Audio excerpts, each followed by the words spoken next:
सोलापूर शहरात दोन बंद घरे फोडून 2,85,000चा ऐवज पळविला।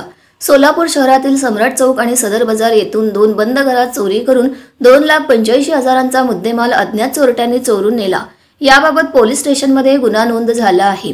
याविषयी अधिक माहिती अशी की सम्राट चौक येथील स्वामी समर्थ हाऊसिंग सोसायटीमधील रहिवासी सुनीता प्रशांत अभ्यंकर वय 54 राहणार building number 35 plot number 5 Swami Samarth housing society यांच्या घरातून 1,90,000 रुपयांचे सोन्या चांदीचे दागिने चोरून नेल्याची घटना 27 डिसेंबर रोजी घडली। त्यांनी जोडबावी पेठ पोलीस ठाण्यात फिर्याद दिली। दुसऱ्या घटनेत लष्कर येथील राजेश वासुदेव पुजारी वय 59 राहणार 505 दक्षिण सदर बाजार लष्कर यांच्या घरातून सोन्या चांदीचे दागिने लॅपटॉप आणि तांब्याची भांडी असा 95,000 रुपयांचा ऐवज चोरून नेल्याची घटना 27 डिसेंबर रोजी घडली। या प्रकरणी सदर बाजार पोलीस ठाण्यात अज्ञात चोरट्यांविरुद्ध गुन्हा दाखल झाला आहे।